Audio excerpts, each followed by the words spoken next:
ഇപ്പോൾ നമ്മുടെ ടിനി ടോം പ്രേം നസീർ വിഷയത്തിൽ ക്ഷമ പറഞ്ഞിരിക്കുകയാണ്. അങ്ങനെ ദ ഇഷ്യൂ ഈസ് ഓവർ എന്ന് വേണമെങ്കിൽ പറയാം. ഇനി അതിനെപ്പറ്റി നമ്മൾ കൂടുതൽ ചർച്ച ചെയ്ത് വെറുതെ സംസാരിക്കേണ്ട കാര്യമൊന്നുമില്ല. പിന്നെ നോബഡി ഈസ് അബവ് ക്രിറ്റിസിസം. ആരും ക്രിറ്റിസിസത്തിന് മുകളിലല്ല, അതീതരല്ല. അല്ലേ, നത്തിങ് ഈസ് അബവ് ക്രിറ്റിസിസം. അപ്പം നസീറിനും പോരായ്മകളുണ്ടാവാം അല്ലേ. അപ്പോൾ അദ്ദേഹം എന്ന് പറയുന്നത് ഒരു വലിയ മഹാനായിട്ടുള്ളൊരു വലിയ പ്രതിഭയുള്ളൊരു നടനാണെന്ന് എനിക്ക് തോന്നിയിട്ടില്ല. അത് പലർക്കും തോന്നാറില്ല അല്ലേ. അതുപോലെ അദ്ദേഹം വലിയ സൗന്ദര്യം എന്ന് പറഞ്ഞാൽ അദ്ദേഹത്തിൻ്റെ ഒരു സൗന്ദര്യം എന്ന് പറയുന്നത് വേറൊരു രീതിയിലുള്ള സൗന്ദര്യമാണ്.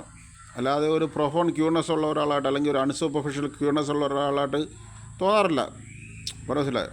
ചിലപ്പോൾ ഇതൊക്കെ ഓരോരുത്തരുടെ കാഴ്ചപ്പാടാണ് അല്ലേ. Beauty lies in the beholder's eyes എന്നാണല്ലോ പറയുന്നത്. സൗന്ദര്യം എന്ന് പറയുന്നത് അത് നോക്കുന്ന ആളുകളുടെ കണ്ണുകളിലാണുള്ളത് അല്ലേ. പ്രേം നസീർ എന്ന് പറയുന്ന ഒരു കുറച്ച് റൊബോട്ടിക്കായിട്ടുള്ള കുറച്ചൊരു എന്താണ് പറയുന്നത്, അധികം അത്ര ഒരു ഫ്രിസ്ക് അല്ലാത്ത, ഒരു കടലിസം അല്ലാത്ത, അത്ര ക്യൂർനെസ് ഉള്ള ഒരാൾ ആണെന്ന് തോന്നുന്നില്ല അല്ലേ. അല്ലെങ്കിൽ കുറച്ചുകൂടെ ഒരു കുസൃതിയൊക്കെ ഉള്ള അങ്ങനത്തെ കുറച്ചൊരു സ്റ്റൈലുണ്ട് അദ്ദേഹത്തിന്. പക്ഷേ ഒരു ക്യൂർനെസ് അങ്ങനെ ഫീൽ ചെയ്തില്ല. ഒരു ഗ്രേസ് ഉള്ള സൗന്ദര്യമൊന്നും നമുക്ക് പറയാൻ പറ്റത്തില്ല. അപ്പം അദ്ദേഹം അത്ര വലിയ ഹാൻഡ്സം എന്ന് ആ രീതി നോക്കി കഴിഞ്ഞാൽ പറയാൻ പറ്റത്തില്ല.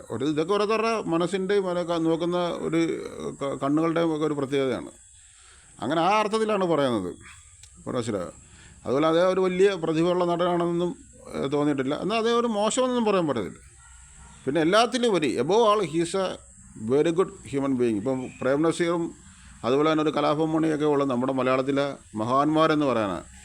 വേറെ ആരും അത്രയും വലിയ മഹാന്മാരാണെന്നൊന്നും എനിക്കറിയത്തില്ല, അങ്ങനെ പറഞ്ഞു കേട്ടിട്ടില്ല. കാരണം ഒത്തിരിയും പേര് അവർ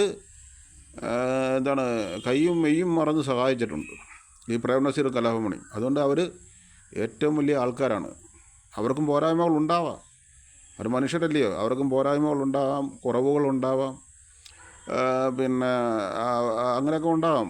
പക്ഷേ അവർ ഒത്തിരിയും പേരെ സഹായിച്ചിട്ടുള്ള നന്മയുള്ള ആൾക്കാരാണ്. ഏറ്റവും നന്മയുള്ള, ലോക സിനിമയിൽ തന്നെ ഏറ്റവും നന്മയുള്ള നടന്മാരാണ് നമ്മുടെ പ്രേം നസീറും കലാഭവൻ മണി എന്നൊക്കെ പറയുന്നത്.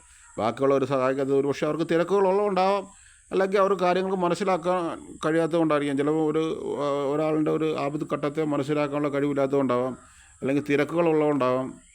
അങ്ങനെയുള്ള ഘടകങ്ങൾ കൊണ്ടായിരിക്കും. പിന്നെ ഒരു ആളിനെ എങ്ങനെ സഹായിക്കണം എന്നുള്ളതിനെപ്പറ്റി അവർക്കൊരു ധാരണ കാണത്തില്ല.